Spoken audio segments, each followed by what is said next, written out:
no momento da vida do nosso Senhor. E aí eu uso o exemplo de hoje à noite mesmo, né? Imagina se Jesus vem agora e Ele encontra-nos aqui na igreja, servindo, né, um culto como esse. E Ele encontra aquele crente que nessa noite, ao invés de vir para o culto, resolveu ficar deitado no sofá vendo televisão, por alguma razão. Encontra aquele que resolveu ir fazer compras, ou aquele que resolveu participar de qualquer outra coisa. Nesse momento agora, como que essa pessoa vai chegar diante de Deus? Envergonhado. Por quê? Porque vai ser assim no arrebatamento. E é por isso que o Senhor diz: sejais apercebidos, atentos. Vai concorrendo comigo, está vendo? Se eu grito, ela grita mais alto. Eu calei, ela ficou. Bom, nós precisamos nos preparar para isso. Se Jesus voltasse agora, será que você estaria preparado? Como é que tem sido a sua vida? Como é que você tem vivido? Essa é uma realidade que nós precisamos pensar. E como Paulo escreve em 2 Coríntios capítulo 6, verso 2, ele diz: hoje é o tempo aceitável, hoje é o dia da salvação. Tempos como esse que nós temos, é tempo de nós atentarmos e nos prepararmos, organizar a nossa vida para encontrar com o nosso Senhor. Mas enfim, fechando essa questão do arrebatamento, nós vamos avançar. O arrebatamento não é o fim da história, as coisas vão acontecer. Aconteceu o arrebatamento, então vem outro momento. Quando acontecer o arrebatamento, se seguirá o que está escrito aqui? Tribunal de Cristo. Eu quero que você pense comigo sobre esse momento, sobre o tribunal de Cristo. O que é o tribunal de Cristo? Eu não sei se você já estudou sobre isso, se você já entendeu o que é o tribunal de Cristo. Nós vamos meditar num aspecto que vem após o arrebatamento, que é o tribunal. O tribunal de Cristo é um evento reservado exclusivamente para quem? Para os crentes. Somente os crentes passarão pelo tribunal de Cristo. Os não crentes vão comparecer diante do trono branco. É outro departamento, a gente vai estudar isso aqui. Mas nós, crentes, estaremos no tribunal de Cristo logo após o arrebatamento, e isso terá profundas implicações nas nossas vidas espirituais. É um momento sagrado, solene, no qual as nossas obras serão avaliadas pelo nosso Senhor. Irmãos, nós não somos salvos pelas obras, mas nós somos salvos para obras. Nós somos salvos para fazer alguma coisa. Eu sempre gosto de lembrar, e já falei isso aqui diversas vezes: nós não somos salvos apenas de alguma coisa, mas somos salvos para alguma coisa. Nós somos salvos para fazer alguma coisa, e as nossas obras serão avaliadas um dia. O apóstolo Paulo nos diz, 2 Coríntios 5 e 10, ele diz: porque todos devemos comparecer perante o tribunal de Cristo, para que cada um receba segundo o que tiver feito por meio do corpo, ou bem ou mal. A carta aos Coríntios foi escrita para descrentes? Sim ou não? A carta foi escrita para descrentes? Não, para crente, para a igreja de Corinto. Eram os crentes que estavam ali. Paulo fala: olha, irmãos, todos nós vamos comparecer perante o tribunal de Cristo. Você vai prestar conta do que você está fazendo através do seu corpo, depois que você foi salvo, depois que você aceitou Jesus. Você vai prestar contas se fez o bem ou fez o mal. Lembre, esse julgamento não é para determinar a nossa salvação. Nessa hora você já foi arrebatado, você já foi salvo. Agora nós estaremos ali para prestar contas da forma com que nós vivemos. A salvação, ela é pela graça, não é pelas nossas obras, mas nós precisamos pensar como nós temos vivido.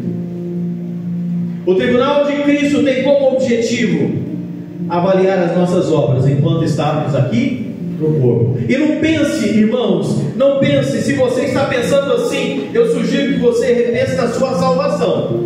Não pense assim: já estou salvo, estou nem aí. O crente que pensa assim, ele é bom pensar se ele de fato está salvo, porque o salvo de verdade não está com esse pensamento que eu não estou nem aí. Ele tem o desejo de agradar o seu Senhor. No tribunal de Cristo nós vamos prestar contas do que nós fizemos enquanto estamos no corpo, durante essa vida terrena. Sabe por que nós sempre falamos para vivermos uma vida em obediência, para andar com Cristo, para servir a Cristo, para você orar, ler a Bíblia, reunir como estamos aqui, servir a Deus, fazer alguma coisa para Deus? Sabe por que a gente insiste tanto isso aqui? E às vezes as pessoas reclamam. Esses dias mesmo o pessoal estava reclamando que eu falo demais sermão, que eu só prego sermão e não falo evangelismo. Mas sabe por que a gente faz tanto isso? É porque um dia você, irmão, irmã, você vai ter que prestar conta da sua vida depois de salvo. Não é você falar, eu aceitei Jesus, já está bom. Não, nós vamos todos estar diante do tribunal de Cristo para prestar contas do jeito que nós estamos vivendo. A motivação da nossa vida com Deus será o momento que as nossas motivações e ações, elas serão reveladas. Tudo que nós fizemos, a gente serve a Deus com uma motivação. E o Evangelho é pregado por diversas motivações. Tem pessoas que pregam o Evangelho por diversas razões. Mas nessa hora chegará lá e será provado. Por quê? Por que você estava na igreja? Por que você foi crente? Por que você serviu a Deus? Por que você desenvolveu um ministério na igreja? Por que você cantava? Por que você pregava? Por que você fazia? Por que você servia? Por quê? Vai ser essa hora. E não adianta nós queremos usar o poder do nosso argumento, porque nós estaremos diante de um Deus que sonda os nossos corações. E ali as nossas obras serão pesadas. Paulo escreve, 2 Coríntios 3, versos 12 a 15, Paulo diz: e se alguém sobre esse fundamento formar um edifício de ouro, prata, pedras preciosas, madeiro, feno, palha, e a obra de cada um se manifestará, porque o dia a declarará, porque pelo fogo será descoberto, e o fogo provará qual seja a obra de cada um. Se a obra que alguém edificou nesta parte permanecer, esse receberá um galardão. Se a obra se queimar, sofrerá detrimento. Mas tal servo será salvo como que pelo fogo. Sofrerá detrimento. Algumas coisas a Bíblia não traz muito detalhe, mas sofrerá detrimento. Ou seja, será salvo como que pelo fogo. Eu não sei se eu posso estar sendo leviano nesse exemplo, mas eu vou usar para você entender. E eu vou dizer que talvez esteja sendo leviano, mas entenda: salvo como pelo fogo. Eu entendo. Salvo com um pezinho na porta. A porta vai fechar bem atrás de você. Você não vai ficar de fora, você vai ficar dentro, mas você vai ficar no cantinho da porta. Salvo como pelo fogo. Salvo que como que quase, mas foi salvo pela graça e pela misericórdia de Deus. A Bíblia diz: naquele dia, aquele que não serviu ao Senhor com a motivação correta, tudo que ele fez será queimado, será lançado fora, e ele não vai receber nenhum galardão por aquilo. É o que nós precisamos pensar nas nossas motivações. As nossas obras devem ser realizadas com motivos puros, de acordo com a vontade de Deus.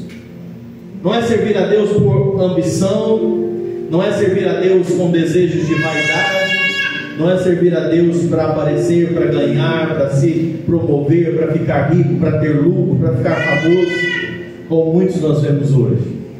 Mas é servir a Deus com um coração desejoso de ser um servo útil nas mãos do Senhor. Considerando o outro sempre maior do que eu, considerando o outro sempre maior do que eu, sabendo que eu estou ali pequeno, apenas servindo ao Senhor, quero ser instrumento nas suas mãos, que Ele cresça e eu diminua, que somente a glória dele seja vista. Essa precisa ser a nossa motivação para ser Cristo. E nós não podemos nos enganar. Obras egoístas ou sem valor eterno serão consumidas como madeiro, feno e palha. Enquanto aquelas que glorificam a Deus serão como ouro, prata e pedras preciosas. Eu creio que no céu teremos muitas surpresas. Eu creio que no céu muitos que a gente vê fazendo tantos movimentos, aparecendo tanto, movimentando tanto, milhares de pessoas, coisas grandiosas. Eu creio que muitas surpresas nós teremos, e outros que a gente não vê, talvez nem fica sabendo, serão honrados nesse momento, porque o Senhor olha as nossas motivações. E é esse momento em que cada crente vai estar diante do Senhor. Enquanto nós aguardamos o arrebatamento, nós somos chamados a viver de acordo com a palavra de Deus, realizando obras que glorifiquem o seu nome, aonde quer que nós estejamos. Toda a nossa vida é anotada nos livros, escrita nos livros. Já deve ter lido que os livros serão abertos.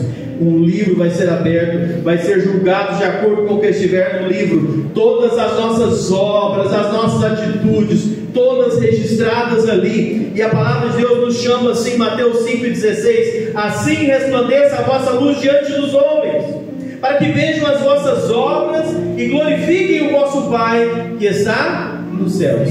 Nós somos chamados a viver vidas que possam glorificar a Deus, aonde estivermos, lá no trabalho, na sua casa, aonde você vive, aonde você estiver, as suas obras precisam glorificar a Deus, porque um dia nós vamos prestar contas daquilo que nós fizemos depois de salvos. Muitos dizem: eu já sou salvo, já aceitei Jesus, eu posso ficar agora deitado eternamente em berço esplêndido, né? Eu posso viver minha vida cristã, já sou salvo mesmo. O pastor falou que ninguém perde a salvação. Preocupar com o quê? Nós precisamos entender que um dia vamos prestar contas. Como nós vivemos, como fazemos, vai ser examinado. As motivações puras e o coração dedicado ao Senhor serão essenciais. Mateus 6,1 nos diz: guardai-vos de fazer a vossa esmola diante dos homens, para serdes vistos por ele. De outra sorte não tereis galardão junto ao vosso Pai que está no céu. Nós somos chamados à fidelidade em todos os aspectos da nossa vida. Como nos diz Mateus 25:21: muito bem, servo bom e fiel, sobre o pouco foste fiel, sobre o muito te colocarei. Seja bem-vindo, entra no gozo do teu Senhor. Que palavras preciosas de ouvir. Seja bem-vindo, entra. A fidelidade nas pequenas coisas demonstra um compromisso com o reino de Deus e reflete o nosso amor por Ele. Quando nós somos fiéis nas pequenas coisas, irmãos, tem muita gente que não faz porque diz: não, eu não tenho oportunidade, quase não me chamam lá no púlpito, eu não faço isso, eu não posso cantar, eu não posso fazer isso, eu não posso tocar, eu não quero fazer porque não me dão oportunidade. Não são fiéis no pouco, nunca vão ser colocados sobre o muito. Mas aquele que é fiel no pouco, o Senhor coloca sobre o muito. É algo que nós precisamos entender na nossa vida, na nossa jornada cristã, como nós temos vivido, como nós estamos andando. Lembremos, as recompensas eternas são reais. Existe algo além. Apocalipse 22:12 diz assim: eis que venho sem demora, e o meu galardão está comigo. Vamos ler junto aqui bem forte: para dar a cada um segundo a sua obra. Ele vem, Ele vai trazer o galardão, e Ele vai dar o galardão para cada um segundo a sua obra. Já pensou no galardão que você vai receber? Baseado na sua obra, baseado na sua vida, que galardão você vai receber? Essas recompensas. E aí eu preciso já te adiantar, te dar, ou se usar uma linguagem mais moderninha, né? Te dar um spoiler. Esses galardões, eles vão ser úteis lá no milênio. há nos 1000 anos que nós vamos voltar para essa terra. Esses galardões vão ser úteis naquele momento. Essas recompensas, elas incluem responsabilidades no reino milenar de Cristo, posições de honra e, o mais importante, o privilégio de estar na presença gloriosa do Senhor. Esses galardões, nós teremos o privilégio de chegar diante do Senhor e tirá-los e lançá-los aos pés do Senhor, oferecer a Ele os nossos galardões. O que é que você vai ter para oferecer naquele dia? O que receberemos no tribunal de Cristo? O que nós vamos receber? Ali nós vamos ver, baseado na forma com que nós andamos e na forma com que nós vivemos aqui nesse mundo. E eu termino já caminhando agora para fechar. A gente vai olhar um pouquinho sobre os galardões e as coroas. Já deve ter ouvido muitas vezes falando sobre galardões, e a Bíblia faz menções específicas de coroas que serão dadas aos crentes como galardões no tribunal de Cristo. E eu já vi crente falando, crente talvez não sabe o que está falando, não é? Crente talvez não entende isso e fala assim: não, eu não sirvo a Deus para ganhar coroa, eu não sirvo a Deus para ganhar galardão, eu quero servir a Deus. Não sabe o que está falando, não é? O próprio apóstolo Paulo falava o desejo dele de receber os galardões, as coroas, porque o que nós vamos receber não será para nós. Você não vai ganhar uma coroa e ficar agarrado com ela lá no céu, mostrando, se exibindo, cheio de vaidade. Não, desse coração nem entra no céu. Você vai receber essa coroa, esse galardão, para lançar, jogar aos pés de Cristo em adoração, reconhecendo que é por Ele que você chegou até ali. E o que nós vamos ter para oferecer ali? Será que mãos vazias? Será que apenas salvo como pelo fogo apenas? A Bíblia traz claramente sobre esses galardões. O primeiro deles, a Bíblia diz sobre a coroa da vida. Tiago 1,12 diz: bem-aventurado o homem que suporta a tentação, porque quando for provado, receberá o quê? A coroa da vida, a qual o Senhor tem prometido àqueles que o amam. Quem vai receber a coroa da vida? Aqueles que perseverarem firmes no meio das provações e permanecerem fiéis até o fim. A sua fidelidade a Deus no meio das provações, a sua fidelidade a Deus no meio das dificuldades, das lutas, aquele homem, aquela mulher que é comprometido com Deus, que vence as provações, vence as tentações, que dia a dia luta em meio a isso, vai receber a coroa da vida. Fica firme, não ceda às tentações, não ceda às pressões, seja aprovado, para que você, ao chegar no tribunal de Cristo, você receba das mãos do Senhor a coroa da vida. Ela está reservada, vai receber aqueles que amam a Deus a tal ponto de suportar as provações. A Bíblia fala de uma outra coroa, a coroa de justiça. Qual é a coroa de justiça? Segundo Timóteo 4:8, Paulo escreve: desde agora a coroa da justiça me está guardada, a qual o Senhor, justo juiz, me dará naquele dia, e não somente a mim, mas a todos o que? Amarem a sua vinda. A coroa da justiça será dada para quem? Para aqueles que amam, que aguardam com expectativa a vinda de Cristo Jesus. Aqueles que dizem: não gosto nem de pensar na vinda de Jesus, não gosto nem de ouvir falar de arrebatamento, tem medo disso, olha, não quero, é uma coisa que me constrange. Essas pessoas, elas não receberão a coroa da justiça. Mas aqueles que cantam: Maranata, a hora vem, Senhor Jesus.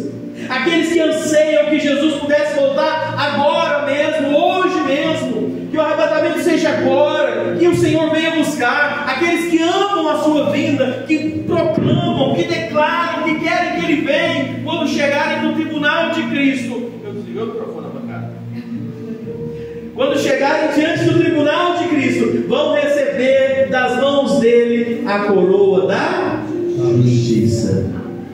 Paulo diz: eu vou receber, mas não sou só eu, todos aqueles que amarem a sua vinda. Você vai receber a coroa da justiça. Você tem amado a vinda do Senhor. Você tem desejado que Jesus venha, clamado e orado: ora vem, Senhor Jesus. Está guardado aqueles que têm expectativa da sua volta. Outra coroa que a Bíblia fala, a coroa incorruptível, 1 Coríntios 9:25. E todo aquele que luta, de tudo se abstém, eles o fazem para alcançar uma coroa corruptível. Nós, porém, uma coroa incorruptível. Sabe para quem é essa coroa incorruptível? Para aqueles que vivem em disciplina, em domínio próprio, na caminhada cristã. Aqueles que têm compromisso com Deus, aqueles que se dominam, aqueles que se controlam, aqueles que Deus é prioridade nas suas vidas, aqueles que sabem o que devem fazer e assim o fazem, aqueles que batalham. Paulo fala usando o exemplo do atleta. O atleta precisa treinar tantas horas, às vezes não quer treinar, mas treina porque sabe que precisa. Ele quer comer alguma coisa, mas ele não come porque ele sabe que ele não pode. E Paulo dizia: eles fazem isso atrás de uma coroa corruptível, nós uma incorruptível. O crente que se abstém do pecado, que tem compromisso, que prioriza Deus, que sabe o que tem que fazer e faz, que não se entrega ao pecado, ele, ao chegar no tribunal de Cristo, ele vai receber das mãos do Senhor essa coroa incorruptível. A Bíblia nos fala também da coroa de glória. Essa coroa de glória que a Bíblia nos diz, 1 Pedro 5:4: e quando aparecer o sumo pastor, alcançareis a incorruptível coroa de glória, ou da glória. Essa recompensa é destinada àqueles que lideram e cuidam do rebanho de Deus com dedicação. Essa coroa é para aqueles que estão à frente, cuidando, zelando, fazendo isso com dedicação, com amor, zelando por aquilo que o Senhor deixou nas suas responsabilidades. Vão receber da parte do Senhor a coroa da glória. A Bíblia traz a coroa de exultação. 1 Tessalonicenses 2:19, Paulo escreve assim: porque qual é a nossa esperança, ou gozo, ou coroa de glória? Porventura não sois vós também diante de nosso Senhor Jesus Cristo em sua vinda? Essa coroa de exultação entrega aos que forem instrumento de Deus na salvação de almas. Aqueles que foram usados por Deus para levar alguém para Cristo. Aqueles que foram usados por Deus para falar do Evangelho e alguém recebeu Cristo como Salvador, que trouxe uma palavra, que orientou, que ajudou, que instruiu, que foi canal para que alguém pudesse ir a Cristo, receberão a coroa de exultação. Coroas que a Bíblia faz menção vão ser distribuídas no dia do tribunal de Cristo. Todos nós compareceremos lá aquele dia. E eu termino pensando o que nós faremos então com essas coroas. As coroas que receberemos do tribunal de Cristo não serão objetos de orgulho pessoal, mas serão símbolos da nossa gratidão e reconhecimento de tudo que fizemos foi somente pela graça de Deus. É olhar e dizer: eu carrego essa coroa, mas não mereço. É pela graça de Deus. E então sabe o que será feito com essas coroas? Apocalipse 4, 10 e 11. Os 24 anciãos prostravam-se diante do que estava sentado sobre o trono e adoravam o que vive para todo sempre. E fizeram o quê? Lançavam as suas coroas diante do trono, dizendo: digno és, Senhor, de receber glória, honra e poder, porque tu criaste todas as coisas e por tua vontade são e foram criadas. Você consegue se imaginar? Você consegue se imaginar diante do trono de Cristo, do nosso Deus lá no trono, e você chegar diante dele, pegar aquela coroa que você recebeu e lançar diante dele e declarar: digno é o Senhor de receber honra, glória e poder. Você prestar essa adoração a Deus, você ter uma coroa para lançar diante dele, para reconhecer. Assim como esses anciãos, eles lançam as suas coroas aos pés do Senhor em adoração, nós usaremos as nossas para glorificar a Deus e exaltar o seu nome. Expressão de reconhecimento que Ele é digno de toda a honra, de todo o louvor. Como nós estamos no estudo escatológico, eu preciso, antes de encerrar, falar um pouquinho sobre quem são esses homens, não é? Esses anciãos representam os redimidos, os salvos, tanto do Antigo como do Novo Testamento. 24, porque falam das 12 tribos de Israel e 12 discípulos, apóstolos que seguiram o Senhor Jesus, trazendo a visão de todos aqueles que foram alcançados pela graça e estão nos céus agora, glorificados na presença do Senhor. E o texto nos diz ainda, ao redor do trono, 24 anciãos sobre o trono, vestidos de vestes brancas. Eu trouxe isso aqui só porque nós cantamos, não é? E tinham sobre as suas cabeças coroas de ouro. Essas vestes simbolizam a justificação pela fé, a pureza concedida aos crentes por meio de Cristo. As coroas de ouro são ligadas à ideia dos galardões recebidos, e nós vamos estar ali então com o nosso galardão para poder glorificar e exaltar o nosso Senhor. E eu termino com essas perguntas. Será que nós temos vivido de forma que as nossas obras glorifiquem a Deus? Será que a sua vida está sendo vivida e receberá galardões no dia do tribunal de Cristo? As nossas ações têm mostrado a nossa dedicação ao Senhor. Vamos orar nesse momento? Vamos falar com o nosso Deus.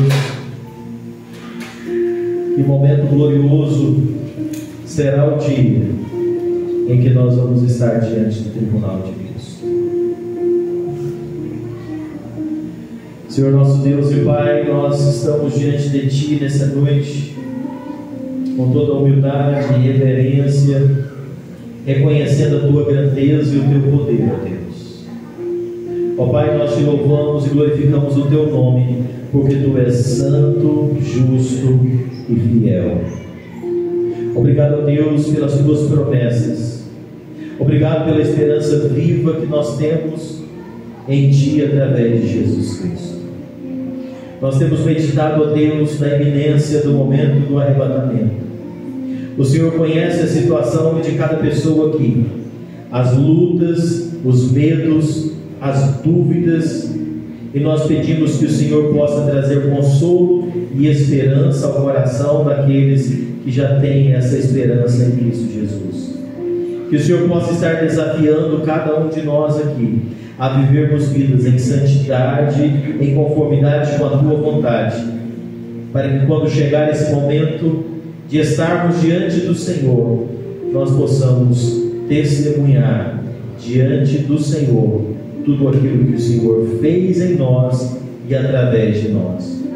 Nos ajude a viver com vigilância, em preparação, sabendo que nós não sabemos o dia e nem a hora que o Senhor vai chamar a Tua igreja, mas que nós venhamos viver, ó Deus, cada dia esperando a Tua volta. Ó Pai, fortaleça-nos, anima cada pessoa aqui. Aqueles que porventura têm andado distante do Senhor, que o Senhor possa trazê-los de volta. Aqueles que talvez tenham levado uma vida descomprometida, que possam assumir o compromisso de viver uma vida que honre e glorifique o Teu nome, Deus. Nós deixamos esta palavra diante do Senhor, que o Senhor possa falar aos nossos corações, aplicar nas nossas vidas, e que seja para a honra e a glória do Teu nome. Leva-nos em paz para as nossas casas, nos dê uma noite de descanso. Essa é a oração que nós fazemos em nome do Senhor Jesus. Amém. Amém. Nós encerramos então nossa segunda noite e avançamos.